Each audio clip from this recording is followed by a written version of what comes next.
Good evening, everyone. Thank you for coming out. A video of this meeting is streamed live on YouTube and will also be available on Facebook and the Village website. With this, I'd like to call the meeting to order and ask Clerk Saladino to call the roll. Trustee Augustine. Here. Trustee Gale. Here. Trustee McGee. Absent. Trustee O'Brien. Here. Trustee Peterson. Here. Trustee Thompson. Here. President Kugler.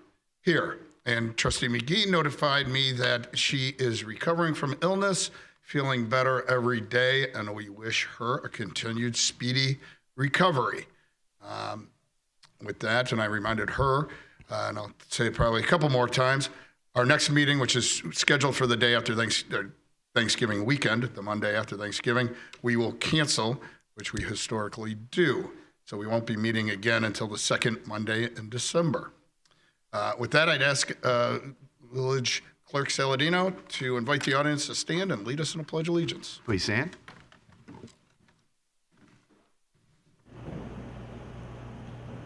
Pledge allegiance to the flag of the United States of America and to the republic which stands one nation under God, indivisible, with liberty and justice for all.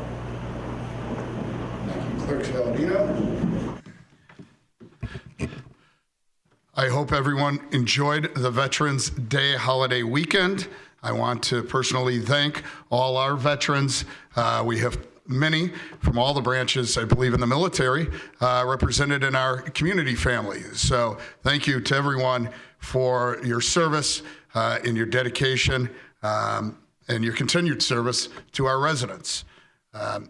With that, I'd like to just take a moment to recognize Chicago firefighter paramedic Andrew Price, who passed away in the line of duty this morning.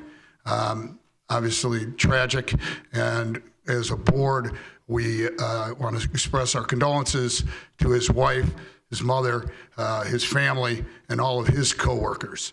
It's, another reminder, not that we need them, but it's another reminder of how much our first responders every day put themselves in the line of duty.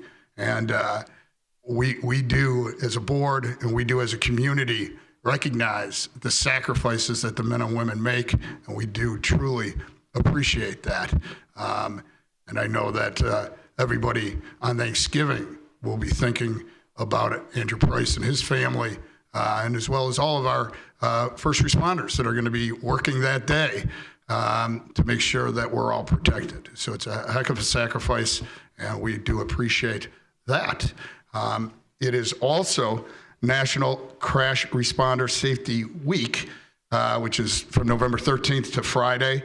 The Grange Fire Department has joined in this National Crash Responder Safety Week to bring light to some of the courageous stories that these first responders go through every single day. And I know that our police department on Facebook today indicated that Scott's Law, where if you see a car pulled over on the road, move over to the other lane. It's important. It's truly unbelievable how many fatalities are just from on the highways when people not realizing that there's a car pulled over and smash into it. So we do want to recognize that. We also want to recognize that our police department is having a holiday toy drive. They will, again, coordinate the police department, and this is volunteers that do it on their own time and came up with the idea. They accept toys in the police department lobby. They're accepting them on November 27th. They would like unwrapped toys so that they can have an idea of who to distribute them to. If you have any questions, I'm sure that it's going to be on our webpage, probably the police department's webpage, and you can contact Officer Falls at her LaGrange address, which is tfalls@lagrangeil.gov, and she'll provide you more information on that also. We have coming up hometown holidays. I'm sure many of you have noticed that we have garland and ribbons going up on the lights around the downtown as the holiday season gets into full swing. These are efforts to prepare the village for the annual hometown holidays. Now through the beginning of next month, the village, its partners, and local businesses will be engaged in several efforts to share the joy. The digital holiday wish book will launch tomorrow, November 14th. This year, there's 29 participants with enticing offers for holiday shoppers. The wish book can be found on lagrangeevents.com. Small Business Saturday will take place on November 25th. Residents will have the opportunity to visit our charming shops and restaurants and save during a LaGrange flash sale. The holiday walk will take place on Saturday, December 2nd from 5 to 9. This magical event includes visits with Santa, the lighting of the official LaGrange holiday tree, ice sculptures, the closing of Calendar Avenue to allow for a petting zoo and pony rides, letters to Santa, carolers throughout the village, free trolley rides, merchant open houses, and shopping deals. And again, you can always go to the webpage, lagrangeevents.com. And we have Kathy Domenico from the LGBA, who probably can emphasize anything that I missed or highlight all the great things that LGBA is doing. Thank you very much. I just want to reiterate the importance of the holiday season to keep our shopping local. We really are working very hard to provide several ways for people to keep revenues in our local retailers. Number one is the Wish Book, which is a catalog of sorts of all local vendors, and it's an incredible opportunity for people who don't want to go out or can't get out to shop locally. And then coming up the Saturday after Thanksgiving is Small Business Saturday, and again, a great opportunity to come out and shop locally. We have 23 retailers who are offering special deals for that day. There's going to be a flash sale for 5 hours from 10 to 3. And then again, of course, there's another opportunity which is absolutely magical, and that is the holiday walk on December 2nd with the official lighting of the tree. That is truly an event that should not be missed. So again, we encourage everybody to come out, again, to support the community and to start thinking about holiday shopping. So thank you. And thank you to the LGBA for all their hard work. We do appreciate it. With that, I'd ask if there's a manager's report.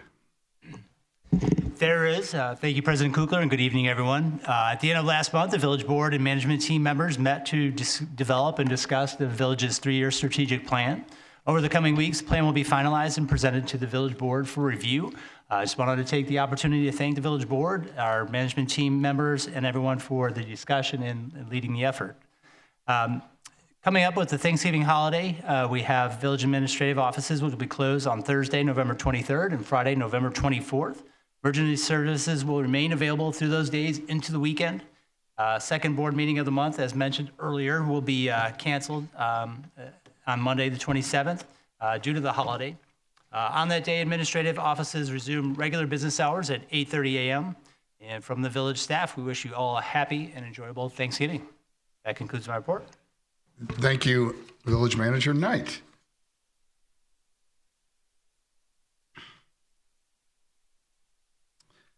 Clerk Saladino, I'd request that you read the items on the consent agenda, followed by the items appearing under current business. Matters on the consent agenda will be considered by a single motion and vote because they already have been considered fully by the board at a previous meeting or have been determined to be of a routine nature. Any member of the Board of Trustees may request that an item be moved from the consent agenda to current business for separate consideration. Item A, an ordinance creating an additional Class A2 restaurant liquor license. Item B, a resolution authorizing participation in a joint purchase master contract with Cargill, Inc. for the purchase of rock salt. Item C, a resolution authorizing the execution of an intergovernmental agreement with the Metropolitan Water Reclamation District of Greater Chicago for parking lot 3 permeable paver retrofit. Item D, Minutes of the Village of LaGrange Board of Trustee regular meeting, Monday, October 23rd, 2023. Item E, consolidated voucher 231113. Current business. This agenda item includes consideration of matters being presented to the Board of Trustees for action. Item A, resolution publishing the proposed 2023 property tax levy. Item B, an ordinance amending LaGrange ordinance number O-18-19 and approving a minor amendment to a planned development at 5101 South Willow Springs Road. Item C, an ordinance granting a zoning variation for the maximum number of wall signs permitted per zoning lot at 620 West Burlington Avenue.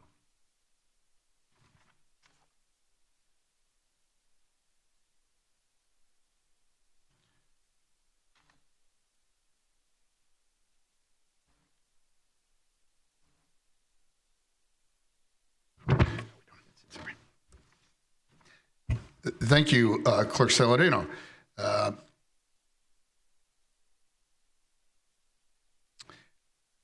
At this time, I would ask if there's any public comments on matters that are on tonight's agenda. Seeing no one, I will proceed to the consent agenda and ask if there's a motion on the consent agenda.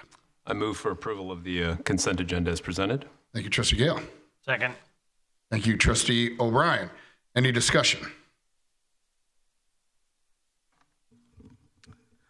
Yes, President Kukler, as I've stated before, I recuse myself from voting on any agenda items related to our village prosecutor. And I have no questions on the other agenda items. Thank you, Trustee Augustine. Trustee Gale. Yeah, I'm not sure who to, so a couple quick questions. One was for the restaurant liquor license. It caught my eye that, we approve another license, and it's never occurred to me. What happens to the old license, and who answers that question? Well, I think I can give it a shot, and then Jack or Ben can correct me when I'm wrong. No. So Chicago and a lot of towns or cities, you can sell your liquor license. It kind of becomes maybe more valuable than anything else because of restrictions on a liquor license. LaGrange doesn't do that.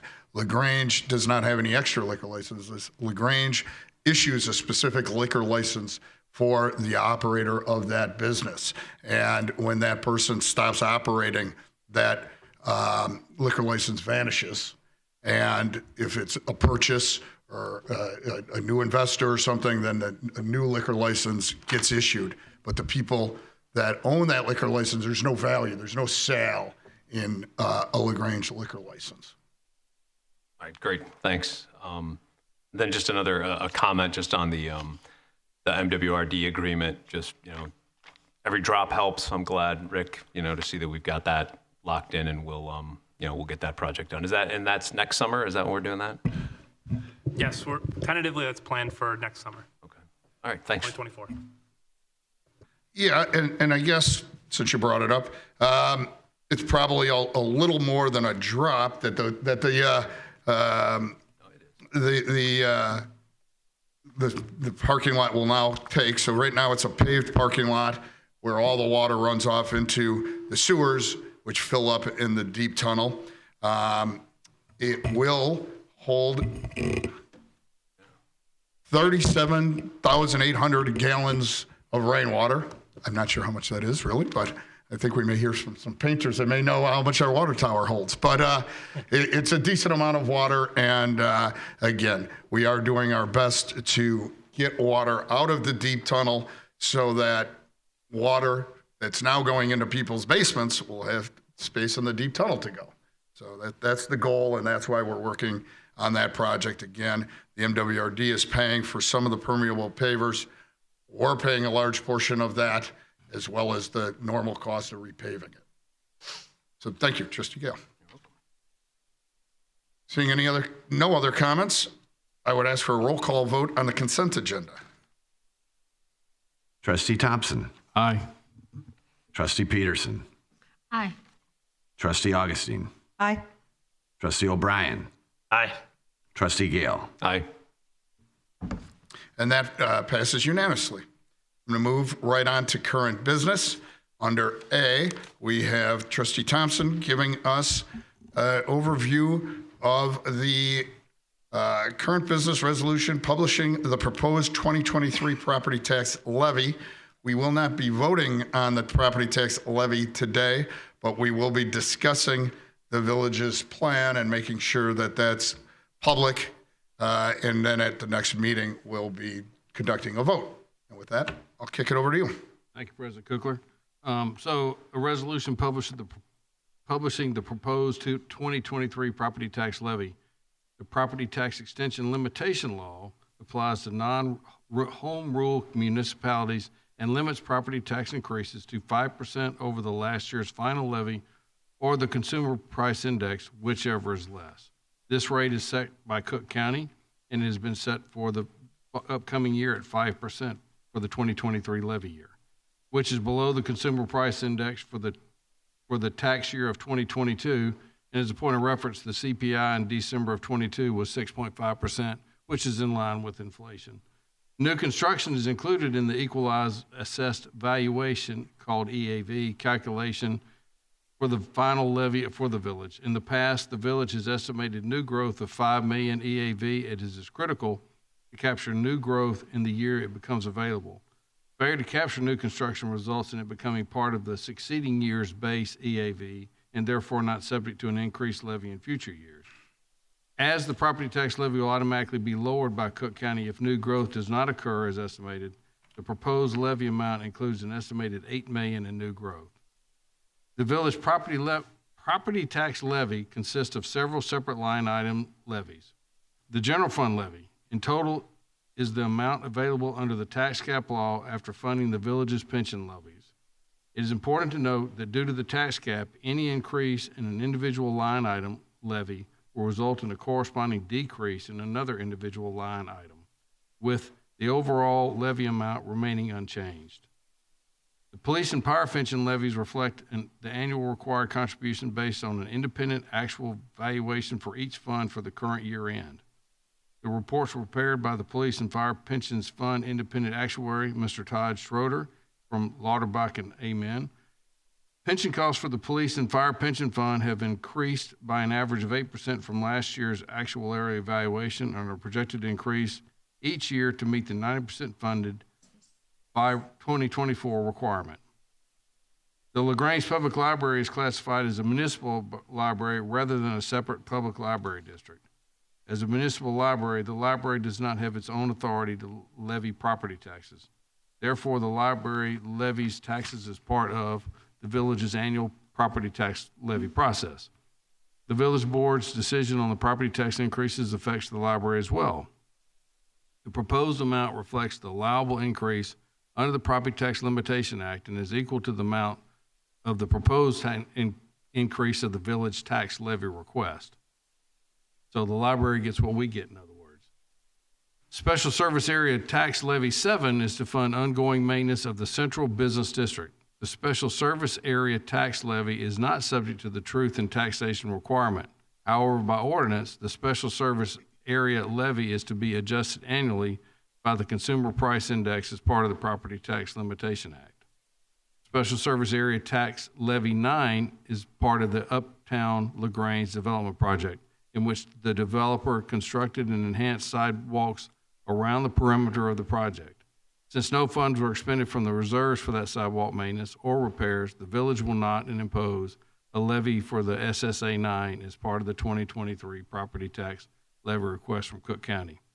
Staff recommends that the village board consideration of the attached proposed resolution announcing an estimated 2023 property tax levy of $11,924,385, exclusive of debt service, which is a 5.6% increase from the 2020 tax levy, with 0.06 of that percent is new growth, which is not subject to the property tax extension limitation.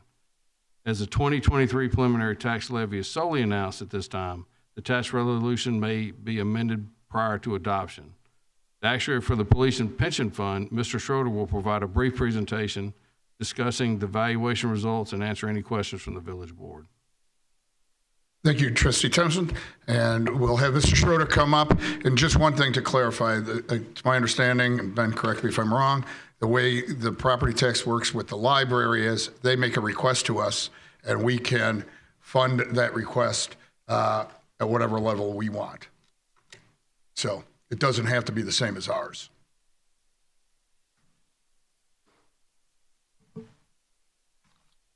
So there are ways, that is correct, that it does not have to be the same. It can be if we so choose. There's a way to adopt an ordinance to separate out the library levy and file that with the county if we desire. Thank you. All right. Thank you for having me out tonight. As Trustee Thompson mentioned, I'm going to go through the actuarial valuation results this year. We do a couple hundred pages worth of actuarial reports for the village and the police and fire pension funds. I'm going to go to 6-A7, which is a summary presentation summarizing the results for the police and fire pension funds in the current year. Give you a brief overview and certainly take any questions you have as well on the results. Next page, 6-A8, gives us a summary of the results for the current year. So left-hand column is the firefighters pension fund, center column is police pension fund, and then the right-hand column is the total. This year we're looking at a total contribution recommended just under $3.5 million for the two funds, and as mentioned in the summary report, that's about an 8% increase year over year. The way these calculations are done, the expected increase on a year-over-year basis, if everything works out exactly as expected, is about 3.5% to 4%. So this is an increase over and above the expected or calculated increases that we would include as part of this process. Looking at the bottom of the report, you'll see that the funds are about 52.8% funded right now. The second page there of this presentation, or 6-A9, gives us a summary for the year of that expected increase I talked about, and then other changes that happened during the year that caused additional increases or decreases in the amount of the contribution. So that first line, if you look between the two funds, there was about $100,000 in expected increase from last year's contribution to the current contribution. Everything that comes below that is something that happened during fiscal 2023 that caused an increase or decrease that varied from the expectation. I'll highlight the third line, actuarial experience. Actuarial experience was minimal on the police pension side, but it was meaningful on the fire pension side. There was an increase of about $100,000 related to experience. This is demographic movement within the population that's different than expectation. Most notably, a couple things on the fire fund. One, there were 4 new hires that came in during the year that were contributing on their behalf. That was about a third of that $100,000 increase. In addition, there was the mortality experience. There was an active member who passed away. There's a new beneficiary in the fund, as well as all the current beneficiaries surviving the year was about 2/3 of that increase on the demographic experience. 2 lines down from there, you'll see plan changes, which we don't always have on a year-over-year basis. You'll notice that plan changes had a bigger impact on the police side. Plan changes are not typically something that the village has control over. These are changes that are made at the state level to the benefits that are provided. Most notably, the big one this year was for the police officers and the police pension fund. For retired members who have a spouse and were married after retirement, there is now a benefit for that spouse. So when we collect information on the pension funds, we collect retiree data, spouse data, if there is a spouse, so that we can determine the liability. There's 3 new spouses that came into the police fund based on this new provision for the current year. And again, that was a provision that was changed at the state level. That was an increase of about $40,000 for the police pension fund, which was the primary driver for the changes due to plan provisions in the current year. Finally, 1 line down from there, we do have the investment experience. Investment experience caused an increase of about $35,000. investment experience for this purpose, for funding purposes only, so this is not true for your financial statements, but for funding purposes, we're looking at investment experience over a 5-year period. So this is taking in pieces of what happened in the 5 fiscal years leading up to 4/30/2023 of this year. So it's a mix of some up markets and certainly some down markets in here. The net effect was an increase of about $35,000 related to investment experience during the year. Next page is more of a quick reminder of how the contribution is determined. There's 2 things we're determining when we calculate a contribution. One piece is what we call the normal cost, so that's the top line on this chart. And the normal cost is the cost of any individual active member in the pension fund. So if you have a new firefighter or a new police officer that comes into the pension fund, we start putting money aside on their behalf towards their eventual benefit on an annual basis. So that's what that top line represents. The second line represents basically the same as the top line, except it's all the past costs that we expected to be in the pension fund based on either retired members, where we expect all their dollars to be in the pension fund at this point, or active members who have some past costs that are not in the pension fund. When those costs aren't in there, we have an unfunded liability, and we ask for a payment towards that unfunded liability as part of the recommended contribution as well. And that's the second line on here. So the bulk of the contribution right now, and consistent with past years, is this payment towards unfunded liability for the current year. I'll skip the next couple of pages. Those were some of the demographic changes that I discussed already. If you look at 6A13 and 6A14, we do give you just a quick breakdown of the population in each of the 2 pension funds. This is the active member population. Anybody who's in that box that's on the lower right-hand side of those pages represents some members that are eligible for retirement right now. So they're active members, but they are eligible to retire at any point in time.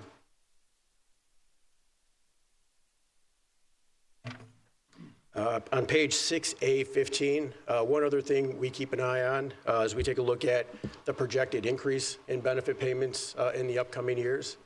So everything we've talked about so far is a number that's derived based on our projection of future benefit payments that the pension fund will have to make for everybody that's in the fund today. That includes retired members as well as active members who are projected to have a future benefit in the fund.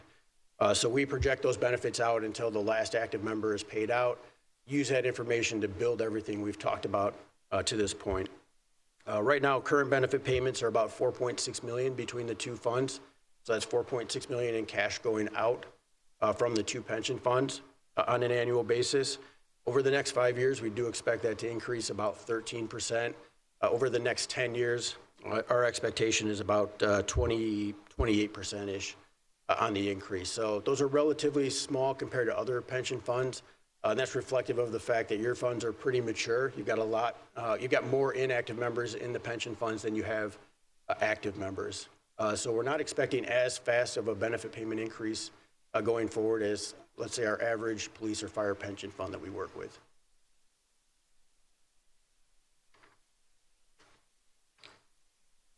On 6A18, we just have a quick statement of the assets.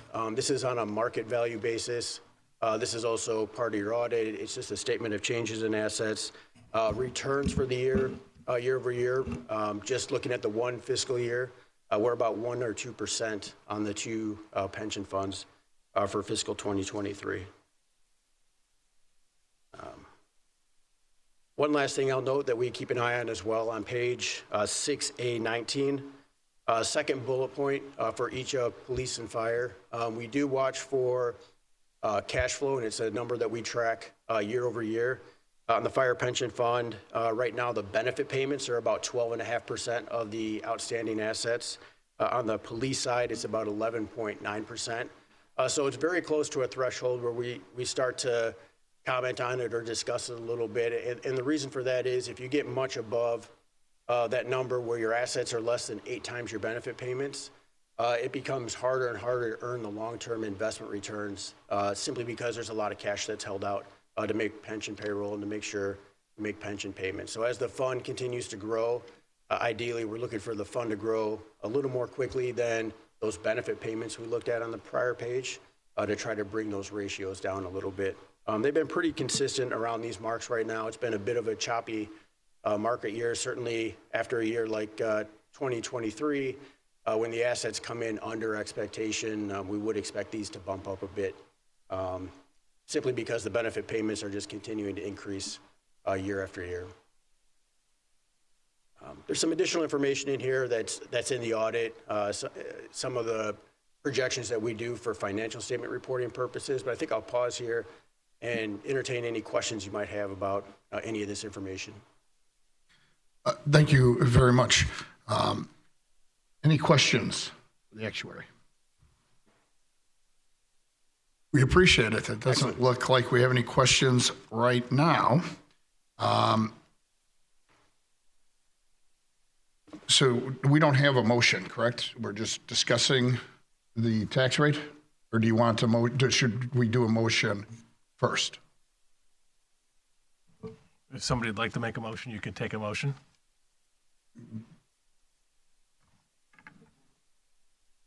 The tax rate. Correct. I'll make a motion that the village board considers and approves what the staff has recommended. We take the. At 5.6, which includes 0.6 of new growth. Correct. And then we'll, thank you, Trustee Augustine. And then I'll open it for discussion. Anything? So, and just to be clear on the motion on what we are doing this evening. So this is not the actual passage of the levy itself. So it's really kind of doing two things. So one of which is you'll see it's the resolution to publishing the proposed tax levy. So at the next meeting, that's what you'd be voting on. But and then also it's for staff to direct them and direct us, so that way we know what to put into the ordinances for the next meeting. I just want to make that clear for everybody up here as well as the public. It'll be the next meeting where we actually do the formal vote on the levy itself. And what we're voting on today is publishing the proposed tax. Publishing, and then it's giving direction to staff and myself to prepare the ordinances. Okay, so publishing the resolution regarding the proposed tax levy. Any comments, questions, thoughts? Trustee Gale. Thank you, Mr. President. I just wanted to share just a few thoughts based on what we did last year, which I think we did at this point, and then when we had the actual vote, we had already everything had already been hashed out. That's what I remember, at least. Yes, I think you're correct, and I think that's what should occur tonight. We come to an agreement and. Right. Yeah. So I was just going to propose, just to be consistent with last year, we had proposed 4% last year. I was going to propose we do that again this year for consistency. It's not, to me, the situation has not changed a whole lot since then. If we were going to do it last year, I think we can justify it this year. Also, inflation is going down, or as I understand how this works, inflation is the trigger. Inflation is decreasing, so with a 4% levy, we capture it. And then also, I think it's an important value to demonstrate to the residents. One of the low-grade complaints I get from folks is, my taxes. It demonstrates we at least are appreciative of it. I recognize on a per-resident basis, it's not a major change, but I think it just is a value thing we can demonstrate to folks. So that's what I would ask that we consider, but I'm interested in what everybody else has to say. Thank you, Trustee Gale. And just to clarify, that's 4% plus the new growth. Right. Absolutely. Yeah. It would be instead of the 5% plus new growth, it would be 4% plus the new growth. Yeah. Thank you. Yeah. Trustee Peterson. While I am sympathetic to the property tax increases that the village residents are receiving, I think everybody's bill came in the mail. Mine went up. I imagine everybody's went up. I am concerned that continuing to levy less than what is allowable will cause the village to, I think it will impact our ability to recruit and retain employees in our village, and also just to meet our operating expenses. I am concerned about that, and for that reason, I'm looking for 4.5% plus the growth. Thank you, Trustee Peterson. And just to clarify what Trustee Peterson was saying is under the Illinois Property Tax Cap Act, we're a non-home rule town, and we are limited to raising it with various exceptions to the rate of inflation, cost of living increase, or 5%. And the numbers that are used, the cost of living increase was significantly more than 5%, so the village is limited to 5%. And Trustee Peterson, I think, is proposing 4.5% as the rate that she would propose increasing. Correct. Thank you. Any comments? Any other comments? Trustee Augustine. Thank you, President Kukler. Yeah, this is a tough one, and this is now, I think, my 5th year voting on a tax levy, and I believe last year was the first year that the village did anything less than what was recommended with the 5% with the levy, and I think we were sensitive to coming out of COVID and some of the cost pressures on everybody. But for the minimal saving that the homeowner would get with the difference between 4.5% or 4% over the full 5%, what the village loses is significant. And the staff has laid out a pretty solid memo to the board about some of the things that kind of to remind us some of the things that are coming up that we'll be paying for that are above and beyond. And I'm very concerned that we made the cut last year and that we would take less again this year. And again, as a non-home rule village, unable to just easily just raise taxes to cover the things that we're going to need. So for example, we just had a discussion on our pensions. The cost of funding our pensions continues to grow. And we have a mandated, where am I here? We have pension costs will continue to increase significantly each year to meet the 90% funded by 2040 requirement. Currently, our pensions are funded at 52 and 53% respectively. So I'm worried about not hitting those marks or having to dig into reserves to pay those bills. We have full staff at this point between police, fire, and administrative staff, public works staff, in a way that we haven't had in many years. So we've got more costs there. And we have, of course, the lead pipe funding that we're going to need to pay for over the next handful of years, and that is a significant cost to the village. So, and of course, we have multiple flood mitigation programs to pay for. So we've got one in the works, we've got another one right behind it, and we're going to need to fund those. And by stripping our, one of the few ways that we receive funding in this village over a small savings for the resident, which I'm sympathetic to, but the village stands to lose out a lot more in not accepting what we're fully allowed to gather by giving this small, discount to the residents. So I'm concerned, especially this year, of 2 years in a row of not receiving what we would be able to with this levy, and I would support the staff recommended full 5% plus. Okay, the 5.6 with the new growth. And Trustee Thompson.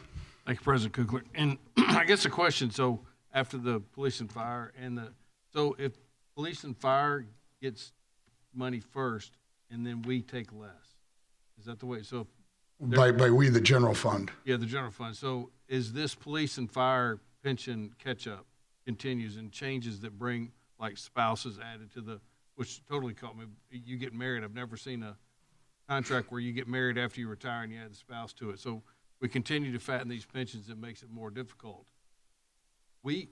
My fear is we're going to lose so much money. Then the money's due, owed, and certainly well earned. But if we don't act as a fiscal body to keep up with our funding needs, we're going to be funding pension funds and not funding current staffing and paying proper rates. And I think we really need to be careful of that. we face with flooding issues, and we have residents here that will talk about flooding tonight. We face flooding issues that we need to pay for. So we can take this, and we're, like Beth just said, the difference in the 4.5 to 5 is $75 a year per family, maybe on an average home. You know, the big amount of our taxes are paid for by the other 22 taxing bodies that show up on my tax bill every year, not the village of LaGrange.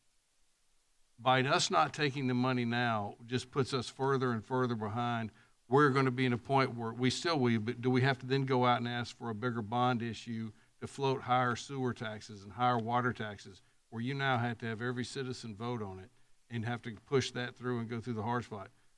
While it's easy to take this money, but we need the money. We need to fund the village, and to pass this up now, I think sets a bad course for the future. If we do have a depression next year and suddenly the CPI falls to 2%, these costs are not going to go down. We just spent $1.4 million buying a fire truck that before COVID would have cost about $900,000. We have to be responsible for our money, and we've got to continue to bring money in, or we're just going to fall behind and we're going to not be the fiscally responsible village we are. And again, it's not a huge impact to our citizens. So I really recommend we go the full 5 plus 6. Okay, so a little different though. The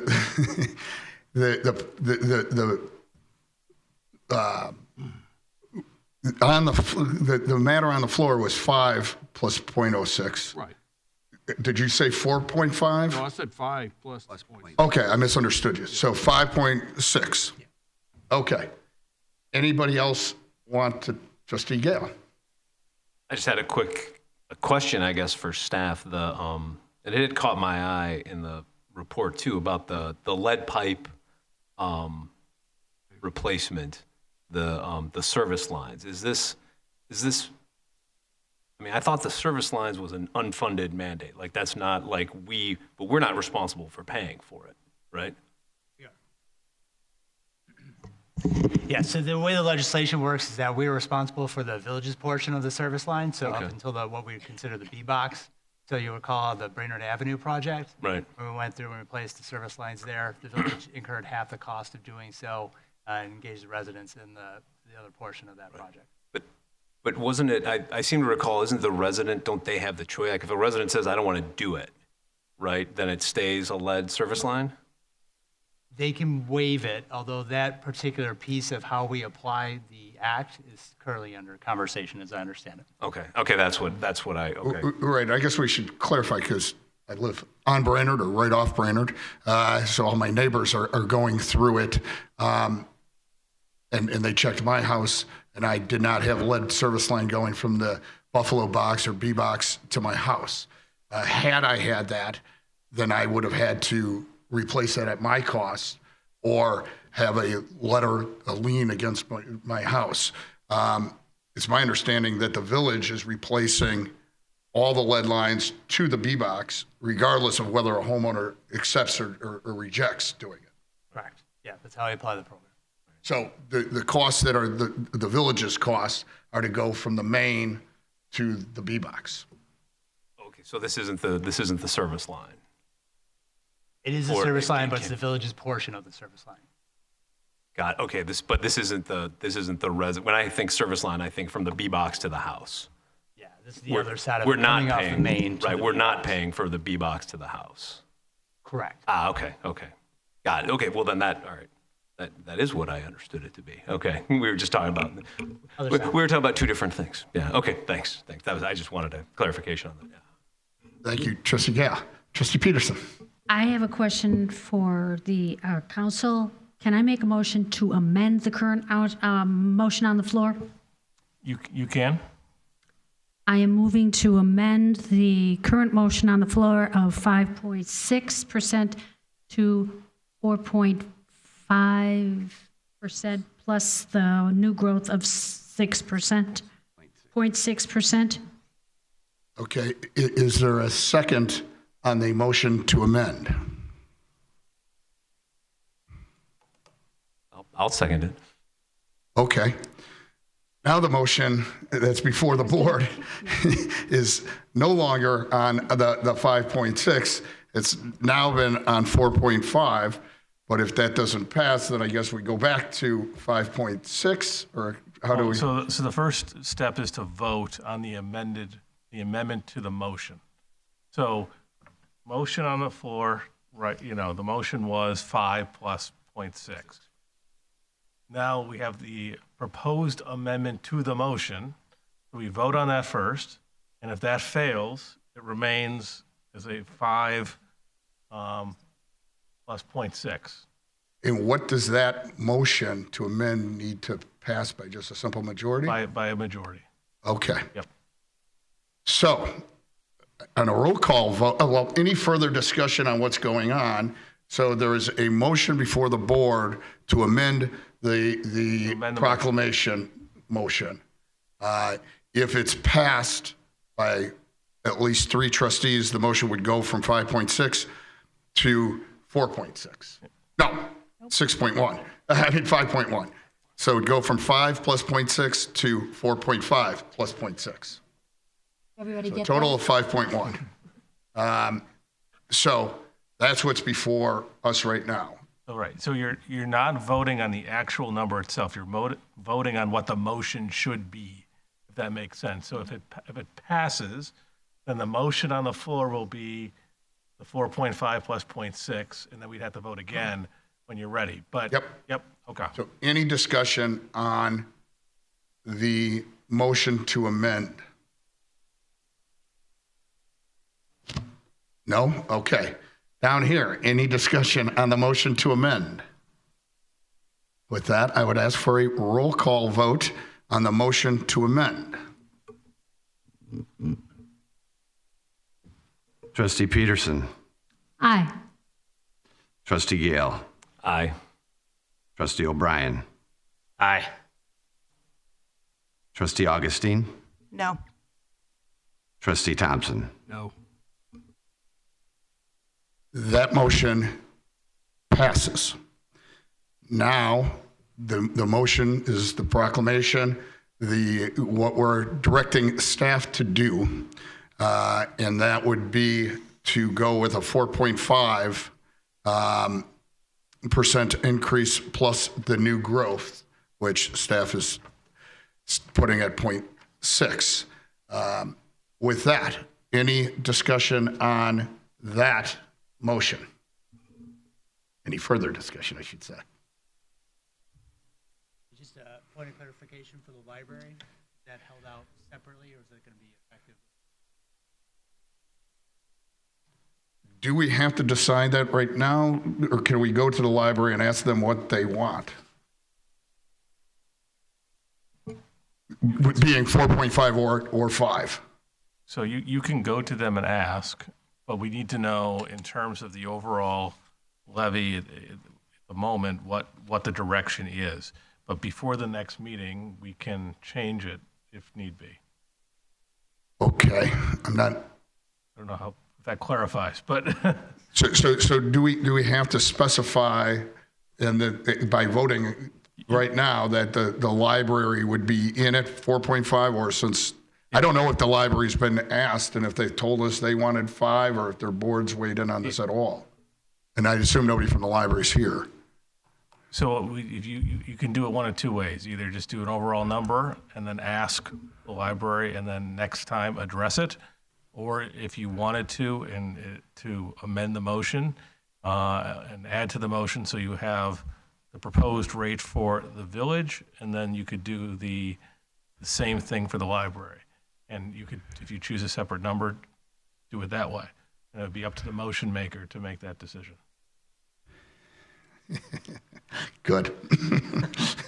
Trustee Peterson, that's falling right on your lap. My understanding is the first option, the overall number, does that mean we don't have to do anything more as far as voting, and what is that instructing the library that we're? So if you wanted to do, so the motion on the floor is 4.5 plus 0.6. If that's what you want to do for the publication, and then have staff talk to the library, and then at the next time we'll bring clarity when you vote on the official levy. You can do it that way if you so choose. Okay. That is an option. Okay, I would support your comments that we make a motion of 4.5% plus 0.6% for new growth. And we ask the library and we make the final decision at the next meeting. Is that what I understood an option is? and that motion is already set up for that, correct? Yep. Okay. So, any further comments on the motion? Augustine. Trustee Augustine. Thank you, President Kukler. I'd like to ask our Finance Director, Susie Mika, if I may, to give a little background. You helped put together the recommendation for this board on the levy tonight, and it's your first year doing this, and you've done no differently than past finance directors in recommending the full amount. In your experience, if you don't mind, with past, if you've had past non-home rule municipality experience, could you tell me why maybe a non-home rule municipality might not take the full amount, and if in your experience you've seen that happen, and why, if that happened, someone might do that?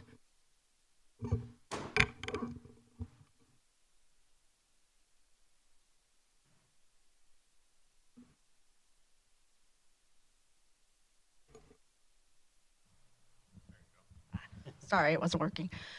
So it's been my experience that as a non-home rule community, since it's very challenging to look at other revenue sources, that they have always, the recommendation is always whatever the cap is, whatever the CPI cap is.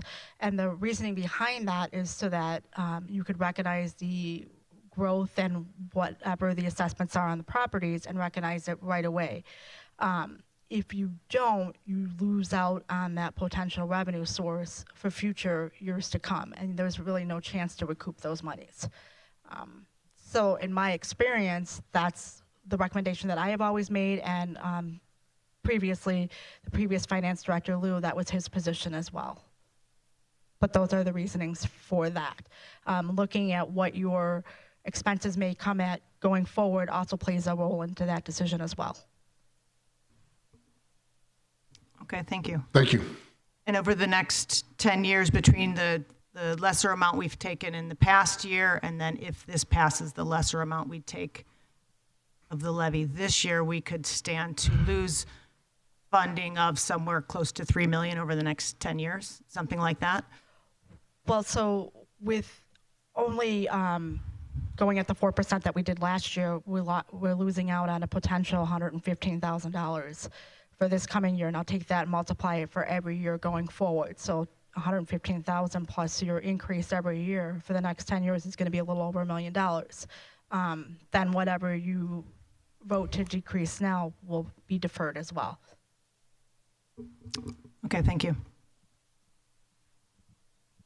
Any other comments?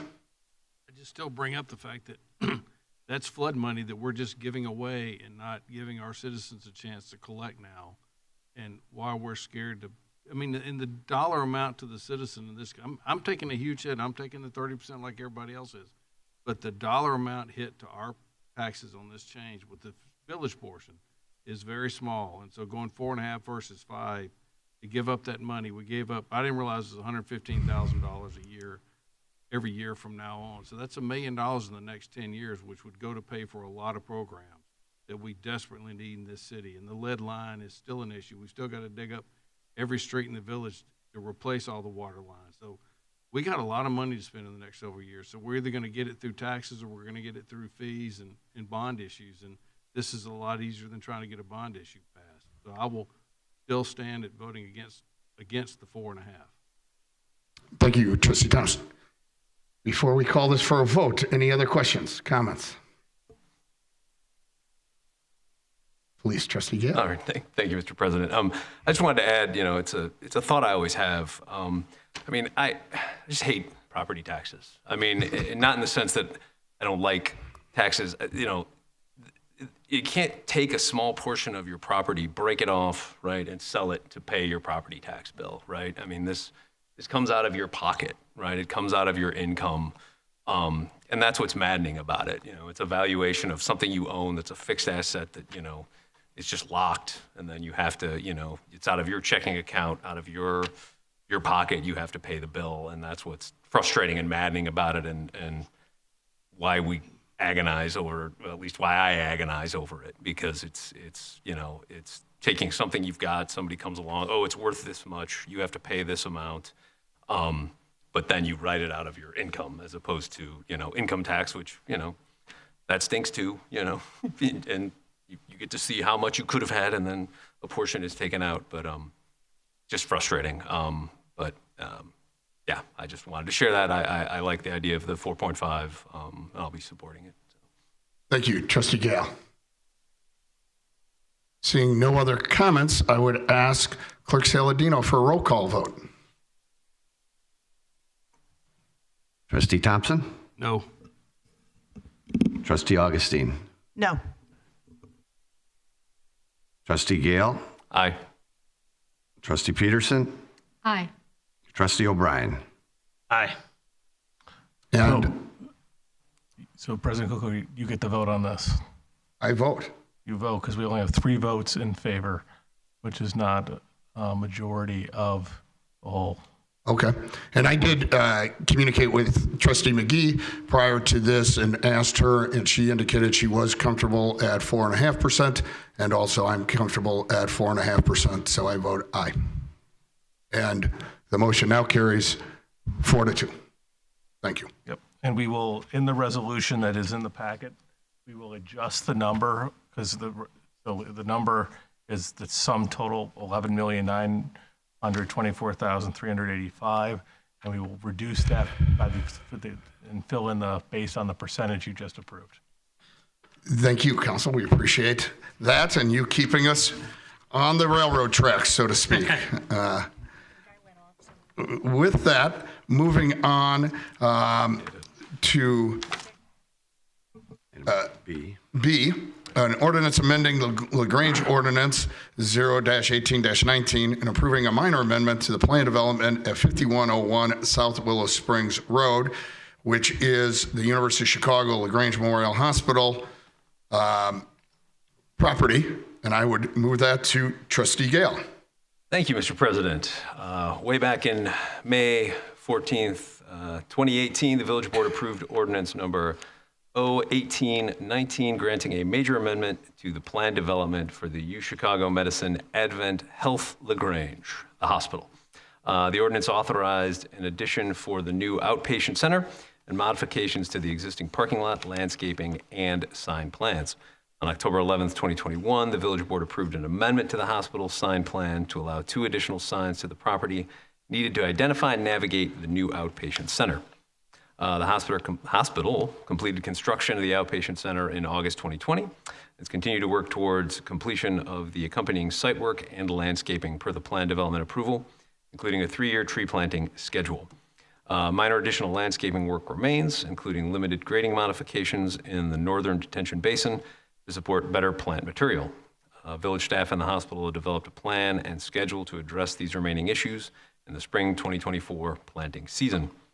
The hospital is now requesting a modification to their approved sign plan, which includes removal and replacement of the property's freestanding signs in the same location, replacement of 7 wall signs, removal of 3 wall signs, installation of 1 new ground sign and 1 new wall sign. The proposed project will add a total of 192.6 square feet of signage to the subject property. Within their application, the applicant notes that the changes to the sign plan are needed to reflect the hospital's recent partnership with U Chicago Medicine, and that is in the first attachment in our packet. And a sign schedule provided in attachment 1 excludes minor signage upgrades such as directional or address signage. An exhaustive list of all proposed work is found within attachment 2 of our packet. So per section 14-512 of the zoning code, any proposed amendment to an approved plan after completion of the plan development is processed as a major adjustment to the approved plan development final plan. As such, the proposed sign falls within the purview of the village board, but do not require a hearing before the plan commission if the adjustment is in substantial conformity with the original final plan approved by the village board. As defined in subsection 16-102S of the zoning code, a new plan is in, quote, substantial conformity with a previously approved plan when a newly submitted plan does not change the number of dwelling units or the orientation of any building, alter the amount and location of open space, change the location of right-of-ways, alter the percentage and location of any land uses, violate any applicable law or ordinance, or otherwise constitute a material deviation from the previously approved plan, if everybody got that. The proposed signs are generally in keeping with the style and general placement of other existing signs within the approved sign plan. Staff and the village attorney have prepared an ordinance amending the sign plan for the hospital, and I move for approval of the sign ordinance as presented. Thank you, Trustee Gale. And a second? Second. Thank you, Trustee O'Brien. And again, there's going to be a couple of sign ordinances or sign matters that are coming before the board tonight. This is a plan development, and it's my understanding, and correct me if I'm wrong, Ms. Jones, but it's my understanding the plan development needs to come before the board whenever they're changing their signs. Correct. Any change to a plan development requires approval by the village board and may, if it's a substantial change not in conformity with the original plan, require re-review by the plan commission as well. Okay, thank you very much. With that, I would ask if there's any questions. Trustee Gale. Thank you, Mr. President. I just wanted to add a comment. I got a note from a resident just about the hospital generally, landscaping at the hospital. I don't know if anybody from the hospital is here. Maybe they're listening intently. But just, the hospital is, a lot of impermeable surfaces. It could use some, improvements with respect to the look, the feel of it, landscaping, other aspects that might help us, longer term with water retention and other things as well. And I just wanted to second that and echo that sort of resident comment. And I said I would try to mention it tonight. It's not really applicable to signs, but. No, I think it's appropriate, up, yeah. and I appreciate you passing on the residents' comment, and maybe Community Development Jones or Director Colby, if you have any comments about what they're doing or what they've done or anything, share them tonight, or just maybe go back and tell them that what you heard today. Sure. I will certainly pass along that comment as well, and I know that continued improvements to the site is on the thoughts and minds of the leadership at the hospital as well. Just to refresh everyone's memories, back in 2018, when the hospital did the outpatient center addition and did that large amendment to their plan development, part of that was a comprehensive review of the landscaping on the property and all of the trees and other plant material, a lot of which had died or not been replaced over time. And so we are in that 3-year replanting period to reestablish a lot of that landscaping. So particularly that perimeter landscaping, which is a lot of trees, as they continue to mature over time, will continue to improve that aesthetic. So have they been planted, they're just not mature yet, or are they planting over 3 years? The majority of landscaping has been planted. There's a little bit still to be done in the spring 2024 season, as was reflected in the board report, but we do have a schedule for completion of that. And the plant material that has been planted over the last couple of years will continue to mature. Thank you. Any questions, Trustee Thompson? Yes, so I have one question. I was actually on the phone with you this morning as I was driving past the hospital, and I happened to notice that the picture that shows Amita Healthcare changing to Chicago, the sign already says University of Chicago. It's up and already. So are they asking to have a bigger sign to replace the one they currently have? Because it already says University of Chicago Med System. It looks just like that sign. So have they already changed the sign, or are they just asking for a bigger sign and didn't get our approval to, or I don't understand, because I was very shocked to see the signs that they're proposing standing on their property. Which page are you looking at? It's page 6B21. Thank you. Yeah, the hospital definitely does have University of Chicago branding on it. Right. And it looked bigger than the current Amita sign, so. That one is a proposed larger sign. Okay. Whether it's been installed already, I can't speak to that. But should it have been installed yet? No. If it's the same size and they're changing the name, does that come before us, or just if they're changing the size? Really, the changes in size, the changes in name, because it's an entire sign package, most all of the changes come back before this board. There are very minor adjustments the staff can allow as very minor adjustments, but anything like this where they're comprehensively changing all of the faces of all of the signs on the property has to come back before the board as a sign amendment. There's limited discretion under the plan development because it's an approved sign plan. And they didn't ask before they changed the branding? I was unaware that the brand signage had all been changed out already. Up and down the Willow Springs Road, it's very clear. Okay. Wasn't happy to see it. We do have somebody from the hospital here. Good evening, Gary Potts. I am the owner of Professional Permits. My office is located at 58171 Dragonfly Court in Osceola, Indiana. The signage has not been installed, the permanent signage, but may be there. It may be a temporary sign just to reflect the name change. But the permanent signs have not been installed. I did confirm that with the sign vendor actually this afternoon. So probably what you're seeing is maybe a banner around the existing structure, just advertising that the name has changed because Amita is no more. So we really shouldn't be advertising Amita because a partnership doesn't exist. Right. We understand that. The question is, should you have come to the board earlier? And maybe we can get some clarity on that. Well, the hospital has been working with us for a few months on putting all of this together. Obviously, it's a lot of sign package, but also we wanted to ensure that we had all of the engineering and landscape pieces in place and a plan to finalize the remaining outstanding pieces in spring 2024 before we brought the sign plan amendment to this board for approval. Okay, just so that the board's clear, is temporary signage or whatever, and as you're driving by it, it's hard to tell that it's temporary, I can tell you that. Is that permissible or not permissible, just so we know going forward? Or if we're not sure? I can't say because I haven't seen it, so I don't really know if it's something that doesn't require a permit under our code or would require a permit. I haven't seen it myself, so I can't speak to that. I'm sorry. No, that's fine. Maybe just so we're all educated, I think would be helpful if we can figure that out. I don't know that it directly pertains to what we're voting on today, but thank you. Any questions while we have the person from Professional Permits here? Okay, thank you. Thank you. Any more questions on this? No, seeing no further questions, I would ask for a roll call vote. Trustee Augustine? Trustee Peterson? Aye. Trustee Thompson? Aye. Trustee O'Brien? Aye. Trustee Gale? Aye. And that passes unanimously.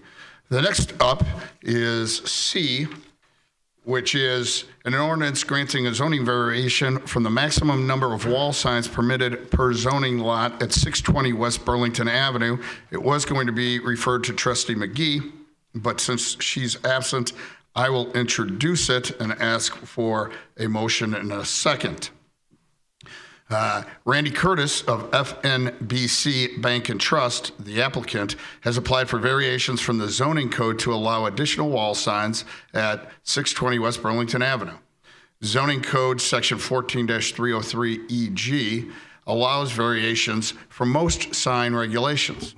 On October 19th, 2023, the Zoning Board of Appeals held a public hearing on the application. The applicant stated that the two variation requests stem from an upcoming project to make improvements to the subject property. The applicant explained that they will be reconfiguring the interior floor plan and would like to install signage to direct customers to the building's east entrance, where the teller line will be relocated. In August, the applicant was granted a design review permit for facade changes that align with the planned interior renovations, including changes to existing parapet walls. The applicant has proposed that these parapet walls serve as the new signage areas.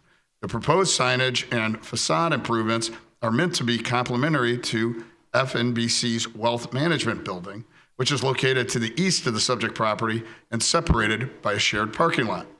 The subject property building is allowed 2 wall signs, one on the north elevation facing Burlington and one along the west elevation abutting Stone Avenue.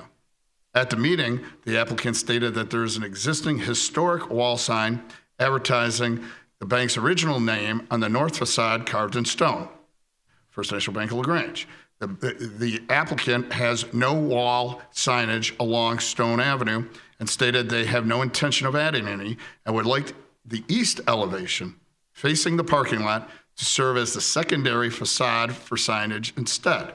The applicant requested approval of 2 wall signs along the east elevation and an additional wall sign along the north elevation for a total of 4 signs on the subject property. Our building code does not allow signs that don't face the road. So the 2 that the applicant's requesting face the parking lot and therefore needed a variance regardless of the number. The ZBA found that the variation would not impact the essential character of the surrounding area and the hardship is not self-created. Commissioners appreciated that the applicant would not be removing the historic sign and recognized the need for the applicant's property to have signage that accurately reflects their business name. The ZBA, however, raised concerns that 2 wall signs along the east elevation were excessive and found that 1 wall sign along the east elevation would remedy the applicant's hardship. After the hearing was closed, the ZBA deliberated and voted to recommend approval of the requested variation to allow 1 additional wall sign on the north elevation and 1 wall sign on the east elevation as detailed in the ordinance exhibit, with the condition that no wall signs be permitted along the west building elevation. Staff of the village attorney have prepared the attached ordinance granting a zoning variation for the maximum number of wall signs at 620 Burlington Avenue. And with that, I would entertain a motion on that. I move for approval of the ordinance as presented. Second. Thank you, Trustee Gale and Trustee Peterson. With that, any trustee comments? Trustee Peterson. This afternoon, I went up to the property and walked around and was in the parking lot, and I had the opportunity to speak to the CEO, Mr. John Madden, and he shared with me that they are satisfied with the results of the zoning board of approval, and 1 large sign on the east elevation is visible to traffic traveling westbound on Burlington Avenue, which is what they wish. So that Thank you, Trustee Peterson. Was that a yes or a no?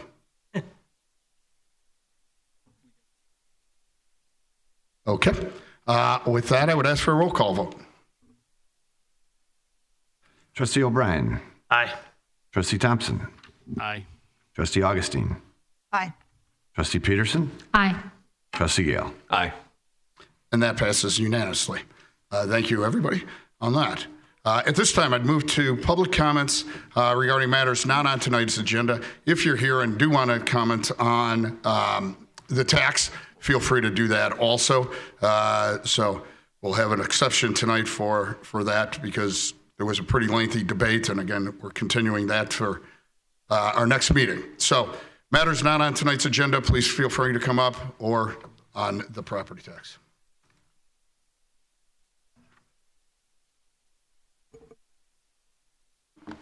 Hello. Hello. It's good to be back. See everybody's face. I was here last time during COVID, so good evening. My name is Alberto Braza. I'm Director of Organizing for the Painters Union. In March of 2021, I was here to address the board about Seven Brothers Painting, which was the lowest bidder on the repaint of your elevated water tank. The reason for my original visit was to try and educate as well as warn this body about awarding the project to Seven Brothers.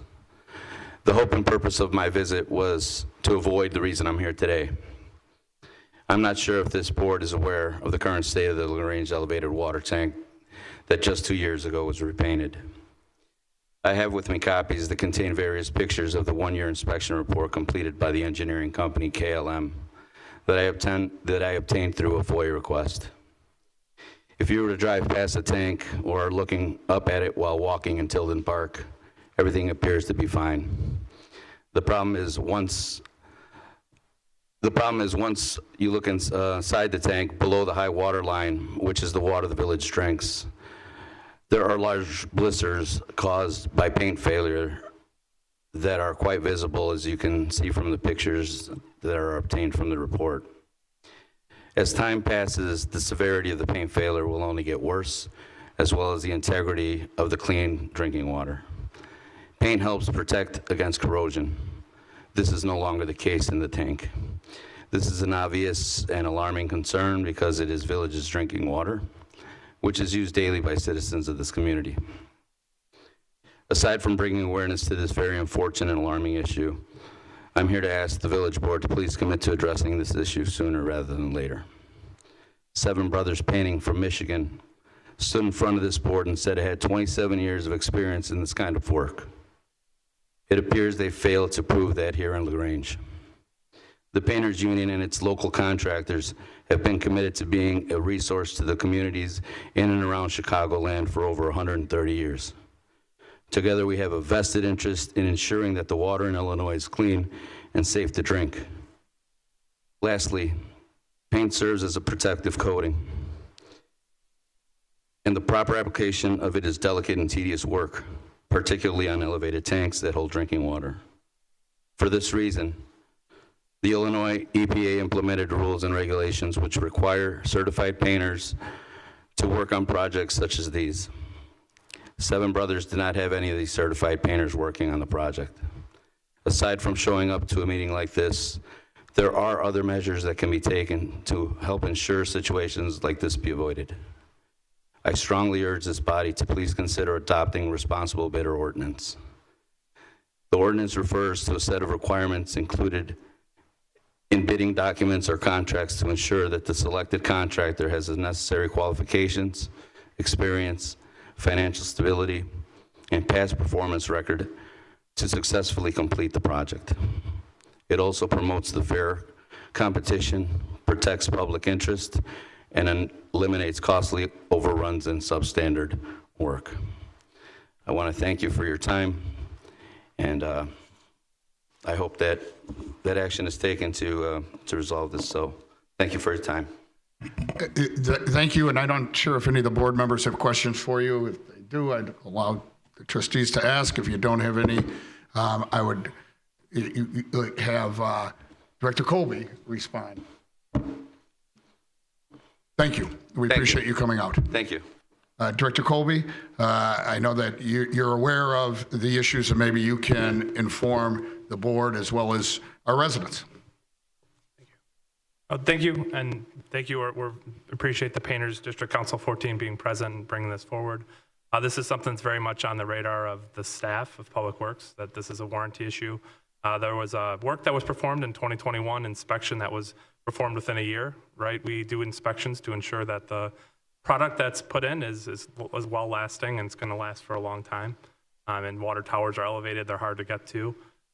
This blister, while present, doesn't cause us, or in the view of our engineering firm that looked at this, any concern for the safety of our water system. Acknowledge if left untreated, it'd be a concern, but we're currently in the process of scheduling that work. That work's likely, we looked at this fall. It's a complicated evolution, taking the water tower out of service. We don't do it in the summer because we're at peak usage, as well as some of the temperatures aren't really viable for the application. So we have to find that slight weather window where it makes sense for water usage isn't there, as I'm sure the Painters Union would understand. So we share in the same concern. We understand the specifics of this project, as well as the need to have sound labor partners moving forward as well. So I appreciate you bringing that forward. And the warranty work, will it be done by the same original contractor? Or for the contract, it must be done by the original firm. There's no additional cost to the village associated with that work. How about for materials? the paint? No additional cost to the village. I mean, it's all covered under the original contract. We use a third-party inspection firm to ensure quality as well as the project management, construction management of the Baxter and Woodman firm. So. Okay. Trustees, any question to Director Colby? Yes. Thank you, Director Colby. What do we know about what they'll be doing differently this time to ensure that issues don't happen? Again, this August of 2021. They were treating the entire water tower, exterior, interior, above the water line, and below, kind of in the bowl. In this case, they're going to be targeting a specific area. So once we're able to prep it, with additional focus on a specific area, that's again why we do inspections. Is often you don't know how the entire system's going to react. So you're applying effort, but you inspect to make sure that this individual targeted areas that they hold up. If they don't, then you come back and you kind of refocus on those as your touch up to make sure you get good adherence. So I'm confident they will be able to do that, and then we'll follow up with an additional inspection to ensure we have good adhesion and the kind of coating we need to protect to prevent some sort of corrosion, those types of failures over time. Okay, but for now it's safe. For now, it's very confident that it's safe, and in the words of our engineer, it's not causing any sort of like structural or impacts into the immediate term. We're still in that very short, relatively short period of time in the lifespan of a coat of this type of nature. Thank you, Trustee Augustine and Director Colby. Any other questions? Thank you. Other questions from the audience, please feel free. John Pluto from over on East Avenue. I guess my question about the water tank would be, do we do water tests on water going in it and water coming out of it? That would be, I guess, directed to Director Colby. That way we know if the water is contaminated with possible chemicals, whatever they use when they're doing. Yeah, and it took a look at the inspection report that have images. The blister's intact, right? So it's a coating. It's not adhering to the sublayer, but it's intact on its surface. We do testing in our water system. We have absolutely nothing to indicate that we have any sort of concern. Who does the water testing? We take samples. Samples go to a lab, and it's Suburban Labs that does the water testing. And are those tests available to the public? Yeah, so we do a consumer confidence report that it puts out any sort of results that we have for that. It's done annually. Found on our website. Yeah, because I've worked in a building downtown that has water tanks, and they could be disgusting, I'm not exactly sure what's going on there, but I would say for the village to be proactive to make sure that you have tests on water going in and water coming out to make sure there's no contaminants in there. The village is incredibly proactive, hence not only the maintenance, the follow-up inspection, and this is very much on our radar to get corrected to ensure we have a product that's going to last for decades on end. So that's the whole purpose here, is we have that so that we show proactivity. Okay, I have one other question. Where is lot number 3 in the village, the parking lot? It's located near to the restaurant The Elm, if you're familiar with that restaurant in town. What's the street coordinates? Harrison Madison. Harrison Madison. Is that going to be part of the flood remediation project with the 37,000 gallon? It is the flood mitigation for that 37,000 gallons. For that particular area? Correct. Okay. It's just I haven't seen anything on the radar on that yet, and I just saw it on the agenda, and I fell asleep here at the... We'll try to keep you awake at next meeting. At the punch here, but I was wondering, 37,000 gallons of retention isn't very much when you consider 1 inch of rain on an acre is 27,000 gallons, but anything is an improvement. Thank you. And I do want to clarify mainly for the people at home, the union did send a FOIA request and saw that we've had our engineers taking these pictures, and we're alerting the contractor that under the warranty, the repairs needed to be made. And so the staff was being very proactive in making sure that the job was done appropriately. And in this case, there obviously were problems, and that those problems are going to be rectified. Ms. West. Hi, I'm Laura West of LaGrange. While we're on the flooding topic, I figured I would chime in. I know everybody has said the study north of 47th will be completed sometime early next year. My question is specific to, is the LT field part of that study? They are not on the same timeline, I'm sure. Yes. The answer is yes? Okay, well, the complaint has always been that there's nowhere to put the water. This is a huge opportunity. I think Trustee Gale said one drop means a lot when you're talking about the permeable paver. Everybody seemed to think that that was a worthy effort at the Elm. I've inquired about that at our corner. I guarantee 37,000 gallons would help a lot. We need some help. We need some solutions. This would be a huge opportunity for anybody who has seen the flooding in our corner. Water flows down literally like a river down Peck, Leach, Edgewood, turns at the field, flows down Elm and sits in our corner.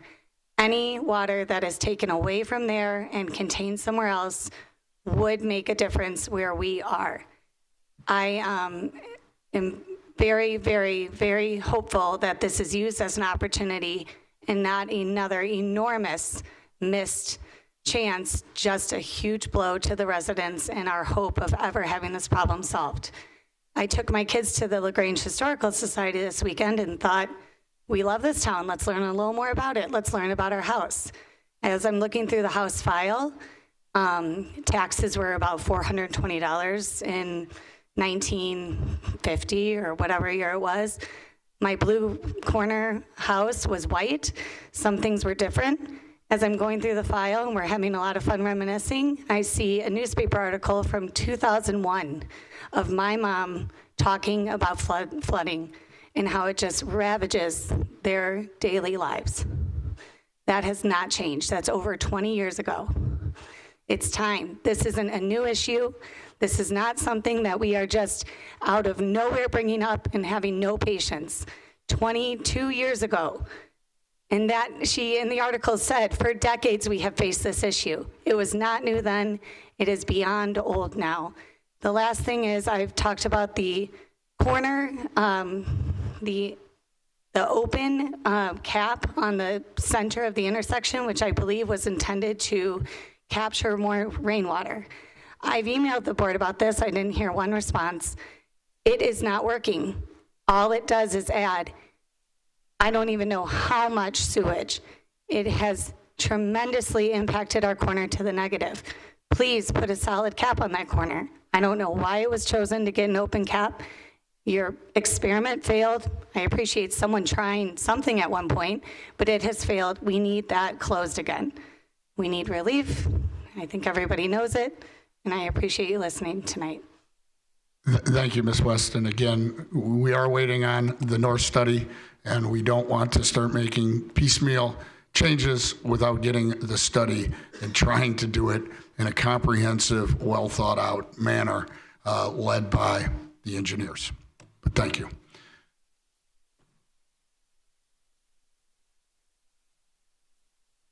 Hello, everybody. I'm Becky Lorenzen from Community Diversity Group. I got sick after the Mosaic dedication and wasn't able to thank you all for all your support of the Mosaic project and the dedication, so I wanted to do that tonight. And also just bring to your awareness as a board, I think most of you received an email from me that Community Diversity Group is offering an anti-racism one-day workshop. So I'll be getting more information out to you with a little more detail. And please let me know if you're interested. Our goal is to have one or two or a small number of people from the organizations we've connected with each of them, and churches and libraries and police and fire and all the different people that we're connected to, who are in a position to move us to becoming more welcoming, to a workshop where we take a little deeper dive and have an opportunity to learn some language and figure out if there's some additional steps that we can make to make LaGrange more welcoming. So please watch for that. Thank you. Thank you, and thank you again for all the work on the Mosaic project. It turned out just unbelievably great. And I know I spoke with Becky earlier tonight, and she indicated that she would be again sending us, or at least me, some more information. I'll distribute it to the board. If you're interested in participating, we do want to limit it to 2 trustees or 2 board members. So please notify Jack if you're interested, and so that he can track that. Any other public comments? Seeing none, I'll move to trustee comments. Trustee comments. Trustee Augustine.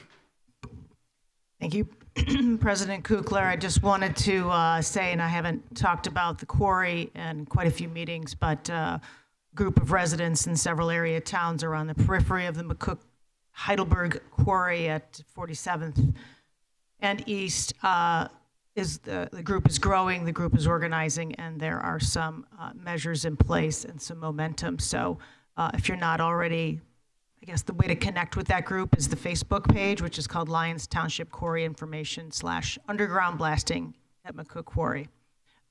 Go there if you can, sign in. We are not just talking about the blasting, we are talking about the rocks that fly out of the uncovered trucks or the gates that aren't cleaned. We are talking about the particulate, the silica particulate that's known to be toxic, blowing out of the quarry and into the neighborhoods and into the parks. So not just the blasting, which as far as we can tell is actually, there's no justifiable basis for the tolerance a blast now that they've transitioned to subterranean mining. So again, I just encourage anyone who is inconvenienced or feels the blasts, or who gets the dust, or who has trucks zipping up and down their street with the rocks, or just speeding dangerously to avoid a train or traffic, to jump on that site and become a part of some organization around what we can do to make some changes there.